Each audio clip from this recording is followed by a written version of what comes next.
Hey guys, Dragon Ball for Life here today, and I'm back with another video. Now, today's video, we're going to react to Saiyan Scholar's video called Dragon Ball Super Granola is Horrendous. Now, before I get into this one, I do want to say, I know I've been gone for quite a while. I mentioned how in my last video that I want to do bigger projects and it's going to take more time. And if I'm being honest, the reason why it took me so long to do this other project that I'm going to be having drop out, hopefully around sometime today. If I can't finish it today, possibly tomorrow. But I was actually being just very lazy and procrastinating a lot, so yeah, sorry for that. It wasn't really, anything else. But yeah, that video should be done, and hopefully it's done by today, so I can have two videos dropped out today. I also do have a couple of videos in mind, which are going to be shorter videos, and it's not going to take too much work, so I can bring those out while I'm still trying to work on these, other bigger ones, because I do have a couple of bigger ones. But yeah, I will try to upload more and more on this channel. I know I have been off for a while, but I won't be like how I used to, where I uploaded two videos each day. I'm going to just be uploading whenever I feel like, or I feel like I have content, or if I'm going to be taking some time, I'll be doing a bigger project. But I will be consistently still, recording for my other channel. Though next week is going to be weird. I was supposed to do training today, this week, but I had some problems, so I have to redo training again next week. So yeah, I might not be able to upload next week, but maybe the week after that, I'll be trying to somewhat regularly upload back onto this channel again. So yeah, with that being said, let's get into this video.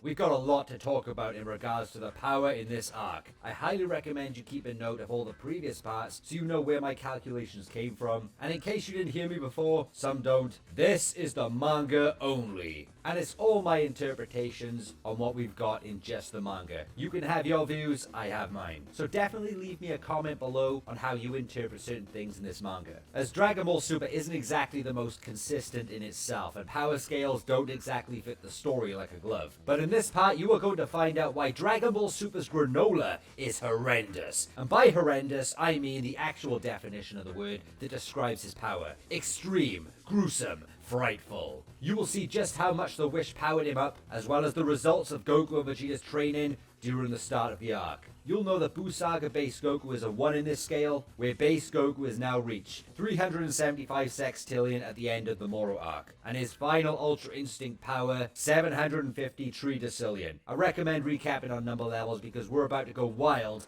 in the Granola arc. Most of the power-ups happen in the actual battles, as this arc is 90% fighting. Power jumps can be ridiculous, and at times seem inconsistent to themselves because so many back and forths take place in the battle, but do not worry. See, Sorry for the weird edit. My internet started going off, so yeah, sorry for that. Let's get back into it.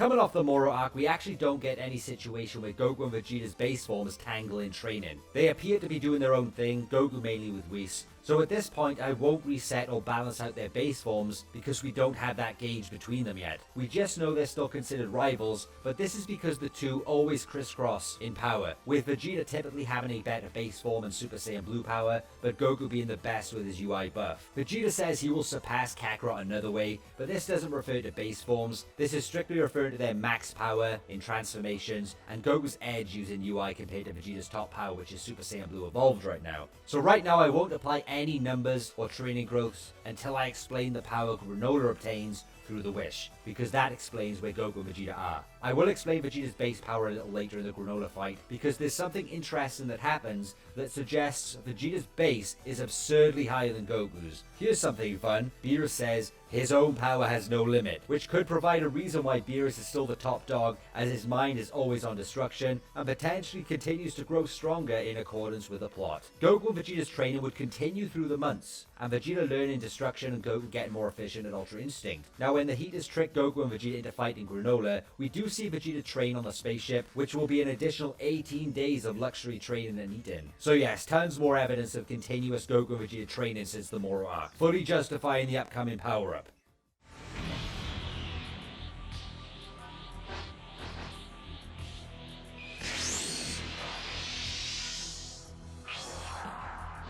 In Granola's introduction, we get information that all the 7-3 clones have the same data and capabilities of OG 7-3, which is pretty insane if you think about it. How does this work? If all clones have the same capabilities of OG 7-3, what was OG 7-3's last known power? Non-aliens, decillions stronger than base Goku in the Buu Saga? Take this statement how you want, but it gets completely outdone by Granola, who storms the ship and eliminates every clone. The clones attacked Granola, so there's no excuse they were jumped while asleep. But what we now run into is one of the most broken abilities in Dragon Ball Super, the Sharingan. This eye appears to have no equal in terms of speed and precision, which is a giant hack in itself, even for Granola's currently weak Dragon Ball Z Namek Saga power level. Defeating these clones is not a case where Granola's raw power destroys a bunch of Ultimate Gohan level clones, no. Granola succeeded at this mission due to Intel and Oatmeal assist in his already broken eye hack, where the weak points on the forehead of each clone were hit by Granola's eye hack, which negated any difference in power as the weak points don't need insane power to penetrate. Remember the golden rule of Dragon Ball Super: if you've got weak points, vitals, or openings, you're worm food,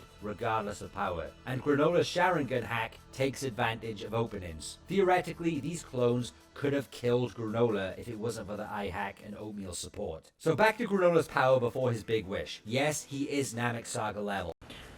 A couple of things with that. Also, even if they were built as strong, their in structural integrity of how they were built probably was weaker than the original. By that I mean they were still like, they can have high levels of power, but the way they're built is still not fully correct to the point where they're powerful, but they're just in incomplete form, so it's easier to still defeat them that way. But also, it doesn't make too much sense still. Even if he attacked their weak points, they knew where he was attacking. With their speed, they should have been able to dodge it. You know, if he was firing blasts from his fingers, and he is supposed to be a lot weaker than them, but just, you know, exploiting a weak target, which makes sense. Still, they should have fast enough reflexes to be able to dodge the laser attacks firing his head. Especially if you've seen where one of them getting hit with the attack, why wouldn't the rest be able to dodge it? Yes, his precision and his speed accuracy of attacks would be, you know, heightened, but would it be heightened to that degree? And then also on top of it, would you know, the speed of the attack would not change. Yes, he might be able to perceive the, you know, the enemies coming at him and then, you know, target them out, but it would be like, you know, having a gun. You might be able to identify, you know, the attackers at the same time at a faster rate and be able to fire, you know, quicker, but the bullet would still be traveling at the same rate of fire. The only speed additional to it would be the reflexes you added of previously firing the attack, but the attack itself still would be, you know, moving at the same speed. So basically what I mean is he's identifying all the, you know, attackers and, you know, targeting all their weak spots instantly, but then the attack he's firing off would still travel at, you know, the level of power he would be at. And even with his, you know, jump start and right initially you know, assessing the situation and firing it off, they should have been still able to react to the attack and dodge it. So that still doesn't make sense because their speed alone should have been able to, you know, avoid the energy blast. Granola is blinded by revenge as he wants to kill Frieza for what happened in the past. However, even Granola admits he's not strong enough to take down Frieza. And the last known level of power these guys would know, or would be aware of, is first form Frieza from Namek Saga times. So even if Alec said Frieza's got stronger since then, is it reasonable to believe these guys know what Frieza's power is now? Is it reasonable to believe they know about final form Frieza on Namek? Can they even quantify a power jump from first form Frieza? Either way you want to cut the cake here, it's settled when Manito said, don't even try it, Granola, you don't have the power to tangle with Frieza. There's no support and information that Manito has ever seen anything more or know anything more than Frieza's first form. Plus, Alex says Gas might have beaten Granola in their little fight, but still wasn't 100% convinced. Though he did say he's the only member of the Heaters who can surpass Frieza, meaning Gas could potentially be a tier below First Form Frieza on Namek, and Granola is a tier below this Gas. Until Granola wishes to be the strongest in the universe, putting him above the highest mortal power in Universe 7 in this power scale, which is Broly's current known max potential of 100 quindecillion. Super Saiyan Blue Gogeta doesn't count because he actually doesn't exist at this point unless a certain condition is met. But either way, Granola is completely busted. Think about it, a dragon summoned from 2 balls that don't even need a cooldown time, suddenly a deal exchanging life for power. Why not make him immortal, then wish for power? Busted wish combo. And with Granola's new power comes destruction energy energy, instant teleportation. What he said right there was interesting, and I like it because this is what I thought of first. Also, when the arc dropped, where they mentioned it, where it converted all of his life, which he was 50 at the time, and they could live for like 150 years or more than that, or something like that. And it condensed it all within to give him 3 years, which is a cool concept to get basically all the energy and power you would get throughout those years and condense it. And it probably works along the lines of like Genki, where it's health energy, unlike regular ki. The power difference is significantly different because gathering, like say, of the spirit bomb gathered just regular ki, the amount of power it would have would be different than Genki, because Genki, I already explained this before and I don't want to go too in depth with it, but like if that was the case that it just absorbed regular ki, then Gohan's ultimate form's energy would have been more than enough. He wouldn't need everybody on Earth just to beat Boo. But then it's like sometimes it's even more powerful than what it's shown, so it's very inconsistent with that.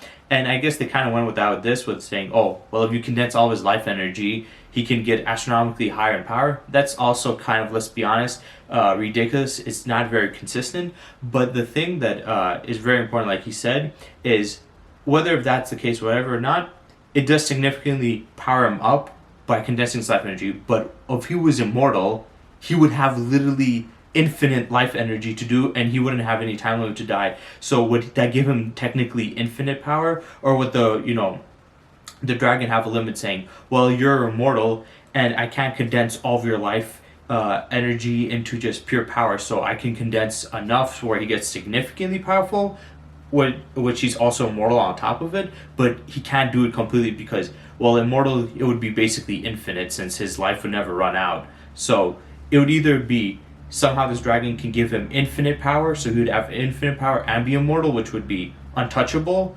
or it can give him enough, it can condense his natural life energy, or to a certain extent even more by the mortality, but it would have a limit, so he would still be very powerful, but have a limit to his power, not be infinite and be immortal. But still, that's still pretty broken to be insanely powerful and immortal on top of it, and then have his abilities and what we saw him do in the Granola arc itself, the things he was able to accomplish, which I hope he does mention about the feats. I know it doesn't directly link to just the power, but it does have a little bit of connection. But yeah, I thought of that too. I think that's a pretty interesting case. Also, it kind of reminds me of Gon from Hunter x Hunter, where when he made the contract and he basically turned into an adult using all of his potential that he would get until he got into adulthood to win the fight. It's basically like that with the Dragon Balls.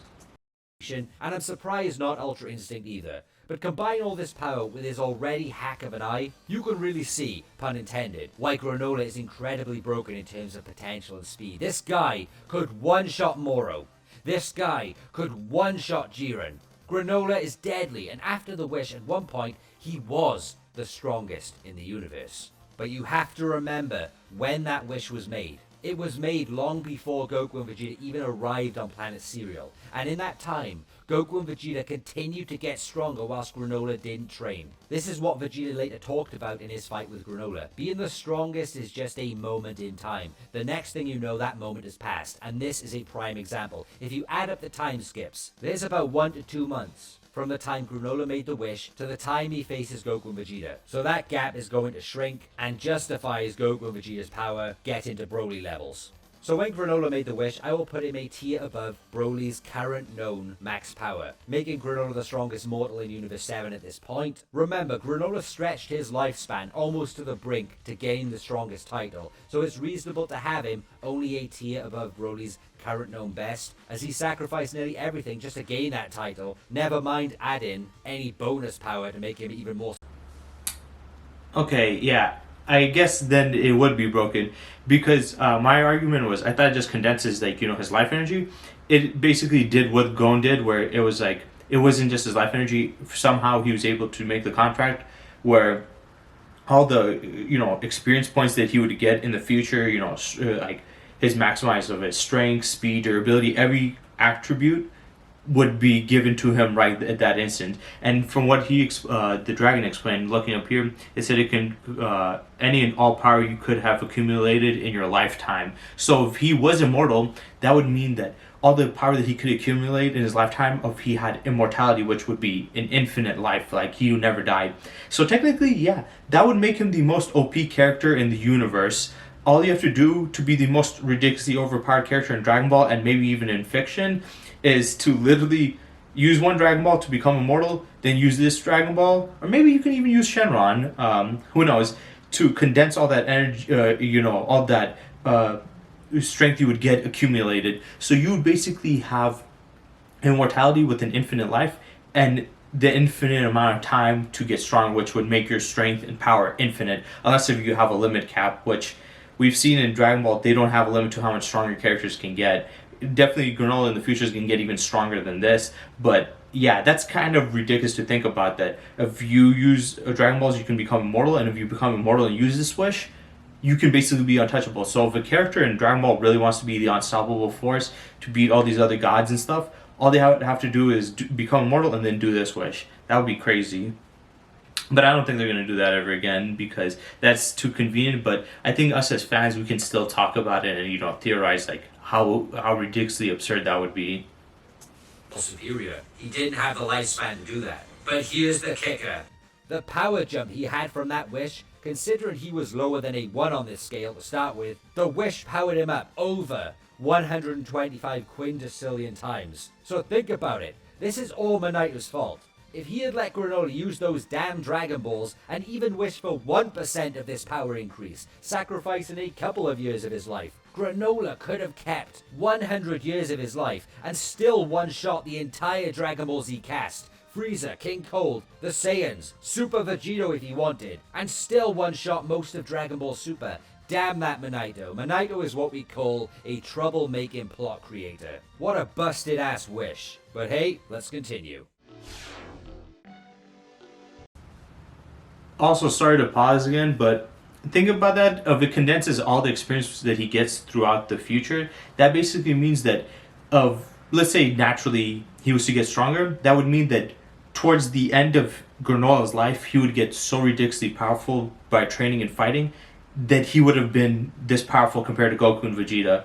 So that means that even Cerealians, even though they might not be the most powerful race, they have to have some ridiculous level of power for somebody like Granola to go from, that level to where he could be if he just trained for that long. And yeah, 100 years or 150 years, whatever, that seems like a lot of time, but think about it, like the amount of power to get that much, that's just crazy to go from where he was to there. But it doesn't also make any sense that the Saiyans would be able to wipe out their entire civilization, because there would definitely be people, members of his race, that would be old and basically would have all that extra years of experience and power, yet they would getting wiped out by Bardock's level characters. So it doesn't make sense that much there either, unless you're saying Granola is just some prodigy that where he would himself would be the only one of his race that if he was of his life was to reach the ending point, he would get that much stronger, whereas the rest wouldn't. It doesn't really make much sense if you think about it logically.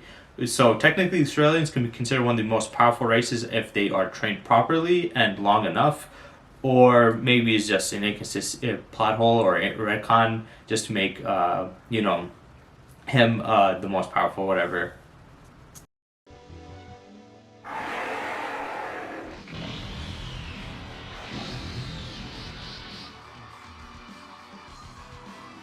Granola fights Goku, and Goku has combined his autonomous movement with his Super Saiyan forms. Quick note, this does not give Goku any raw power boost. Only Saiyan and Ultra Instinct Silver grant the raw power boost. Goku's just combining the instinctive movement to his Super Saiyan forms to make him more effective in combat, and it works better in Super Saiyan forms than his base form. The battle between Goku and Granola is not a true representation of Granola's power. Granola was always dicking around with his clone. This was just a smidge of his power, as revealed later on. With this battle with Goku is Granola being accustomed to his combat power, and is still showcasing less battle experience at this level, as all of Goku's hits were managed when Granola had let his guard down or wasn't paying full attention, or surprised at something, as proven when Goku pulled off a Kamehameha when Granola's defenses were open during his Vital Strike attack. Rules of Dragon Ball Super: guard down equals worm food. Granola eventually beats Blue with one precise hit after paying more attention, which proves my point just now. But the true demonstration of power between Goku and Granola is when Goku uses the silver-haired Ultra Instinct. UI Silver decimates Granola to the point he can control him with the Force. This is a big deal in domination multipliers. But the truth comes out when we find out Granola split his power and uses some of his power to make a clone. The clone fought Goku all along. Now, how much power went into this clone? 50% due to him referring to the power as being split, or something like 25% because he said he used some of his power. Either way is headcanon, as this exact amount is unknown, but because we see Granola make multiple copies of himself in future battles, his power would split between however many there are. So in this case, only one clone. So I will say this one clone is 50%. Have it whichever way you want. But the clone rejoins Granola and was able to win through a Vital Strike attack after UI's accuracy. It is weird because we've seen with, Tien's technique where if you create like doubles of yourself, it splits the power in half. Whereas in Naruto, you basically, I don't think it really splits the power in half. Like all the versions of him are as strong as him. It's just that the durability is pathetic. Like if you hit him decently well, it just pops them, and sometimes he can do it naturally himself. But when it comes to Dragon Ball with the multiplying, like if you have like clone yourself or create more versions of yourself, you usually divide the power. But he did say that he used, when he was fighting against against Goku, he did mention that he used a fraction of his power. That was only a fraction of his power. So it could possibly not be the same technique. It could be his own unique technique. Because he also had another technique, I think, or I don't remember if it was the speed, where Goku was trying to use the instant transmission, and he said, I have one that's faster. So apparently he had like a technique that works faster than, the instant transmission. So he can do similar techniques, but in a more advanced version. So who knows, maybe he has a more advanced cloning version where he can control how much energy he gives to them. He doesn't have to give them, depending on just splitting, it doesn't just divide it by each clone. He could just select how much. He could give him 1%, 10%, 100%. He could take himself only 1% and give it 99%, something like that. So there's a little more to that. Also, I do want to talk about the Goku getting taken out by while he was in Master Ultra Instinct by Granolah getting the jump on him. People said it was BS, but like I explained before, and I explained in my Ultra Instinct video, people keep on thinking that Ultra Instinct means that the character cannot be touched, Goku cannot be touched by anybody, that he could physically dodge anything. That's not how Ultra Instinct works. It basically, and I've mentioned this multiple times, so I'm not going to get too in-depth with it, but it just eliminates the connection between the brain and the body, where the brain sends signals to the body, hey, react to this and that, where the body just naturally does it and the brain doesn't have to, interfere. So they get rid of that lag and delay, which makes him more faster and his reflexes as sharp as possible. But he could still be caught, hit and caught off guard if he's against an opponent that's too fast that his body can't even react to. And that's what happened with Granolah. So I think that was the best way to explain that. He dipped. More than enough. Simple, really. But now let's get into some broken Vegeta power creeps. If you thought Goku and Granolah were broken, Vegeta is about to take this cake.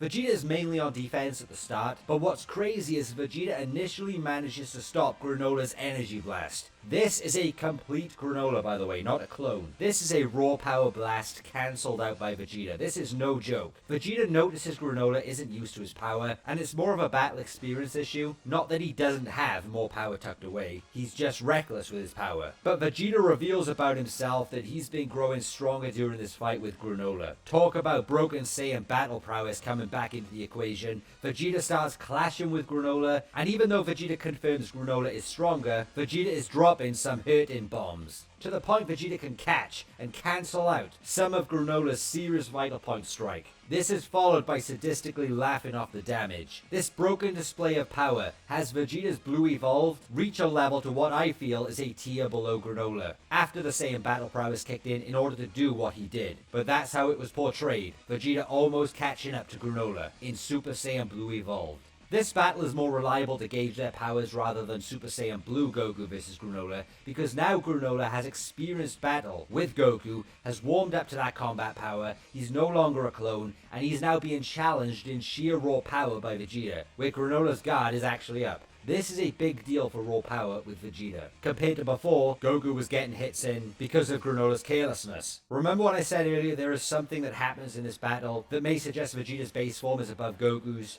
This is it. Now we calculate Vegeta. Vegeta's Super Saiyan Blue Evolved now weighs up to Goku's Silver-haired Ultra Instinct at this point. Thank the Granola arc's portrayal of Ultra Instinct for this. Plot-activated power creep initiated, like it or lump it, Blue Evolved Vegeta tangled with Max Granola, and even took a Vital Point strike, laughing it off, where UI Goku got one shot after having an accuracy dip. Pathetic. I'm telling you, Manga Blue Evolved is always a powerhouse. But base Vegeta is even more impressive than that, as that is the key to Vegeta's true power. Vegeta's base form right now can destroy everyone in the Tournament of Power due to the power creeps, including Jiren and Ultra Instinct Silver back then in the tournament. And this ridiculous illustration of power by Super Saiyan Blue Evolved Vegeta makes Vegeta's base form over 400 million times stronger than Goku's current base form. This is why they write stories not thinking about power scales, because when we do power scales, this is the monster they've created.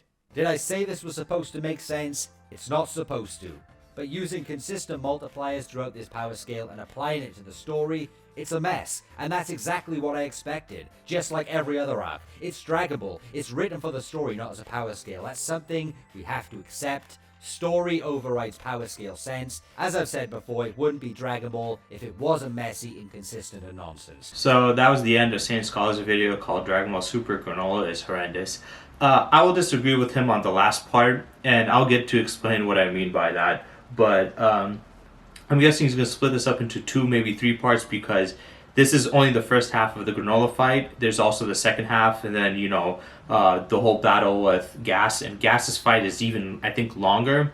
And then we have Frieza coming in, which I did not like those ideas, because they already did the whole, when they had Granola coming in saying he's the strongest in the universe, we're like, okay. And then when they had Gas coming in taking over, I didn't like that idea, but I kind of was like, okay with it. I was like, okay, they kind of did like a bait and switch. At least it makes it a little more interesting. They made it a little more creative. But then when they brought Frieza, I'm like, okay, you already did this with Gas taking over the position from Granola. Now you had Frieza do it. It was like a little more creative and original, and it was basically Gas taking over the spotlight, but having Frieza to come into the ending to do that kind of ruined it for me. And I did mention it in one of my videos previously when this was like freshly coming out. I mentioned that it's going very well, but towards the end they're probably going to ruin it. And somebody I know commented saying you predicted the future, which I checked it out. I was like, oh shit, I did say it. But yeah, that's just how Dragon Ball Super is, where they have some good concepts, they can have some good build up, but usually the execution, especially the ending parts, are always the worst parts and where it falls apart and where I have the biggest problems with it when it comes to Dragon Ball. But yeah, going past that, let's talk about his calculations for Super Saiyan Blue Evolved Vegeta and his base and how much stronger he got. He's saying that he got that much more powerful because he was able to contest against Granola a lot better than Goku was and damage him more, and this was a Granola that gained more battle experience after fighting Goku, where Goku said that was his biggest problem. He did still have somewhat of that against Vegeta, but he was far more developed than when he fought Goku. And on top of that, he had his full-on form, where that other one was just like, a clone, and he was also damaging him. So I can see kind of where he's coming with his argument, but also you could argue that, Granola wasn't going all out against Vegeta. He was probably holding back, too. The reason he took out Super Saiyan, Master Ultra Instinct wasn't because he was just so powerful that he could take him out. It was the fact that he kind of, blindsided him, or he didn't expect it. So maybe you can make that as an argument. But I think the biggest problem with this, and I can't blame him too much, is the fact that this whole scene and event with Vegeta tanking these attacks and dealing this much damage, and him stating he's getting stronger as the battle goes on, I don't think he means naturally he's just getting stronger. I think this was a precursor, and basically by precursor I basically mean foreshadowing what's going to happen right after that event with the whole Ultra Ego coming in. Because what was it being explained by Vegeta was basically what he gets from when he goes into his Ultra Ego form, where the more damage he takes, the stronger he gets, and the more the fight progresses, the stronger he gets. But we don't see that ability happen to them naturally unless they transform or they get re-healed and stuff. So the reason why I think he was getting stronger, and he said that, was because remember he was training with Beerus to unlock his, God of Destruction power, where he was trying to tell him to focus more on destruction. And the reason why he was getting stronger was as he was fighting, Granolah progressing, his mindset was focusing more on, destruction and destruction and destruction. And as that was happening, he was getting stronger. So it was no longer the multiplier wasn't going up for Super Saiyan Blue, but it was transitioning him from Super Saiyan Blue to Ultra Ego, where it was getting stronger. So I think right at that moment, it's a little confusing, and the way I see it as, him getting more stronger and progressing throughout the fight was basically his God of Destruction energy building up so he can transform into his Ultra Ego form. Kind of like with Topo, where even before Topo went into, his God of Destruction mode, he was getting stronger. That doesn't mean in that form he was getting stronger. It was just that he was building up more, I guess you can say speed ahead for his transformation to come out. And this is kind of something we see with Beerus, where Beerus can get stronger, but but that's only because he's going to be letting out his full, God Destruction energy.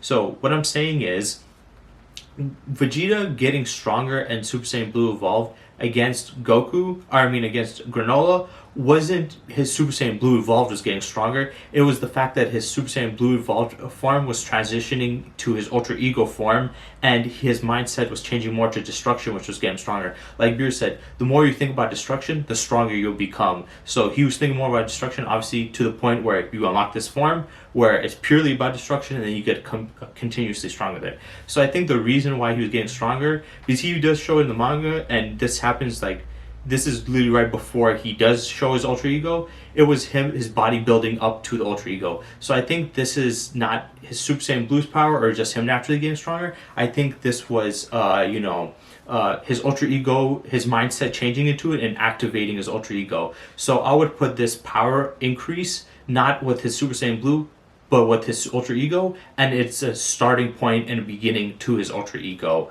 until he goes into there. So no, I will not say that Super Saiyan Blue evolved Vegeta got that much stronger.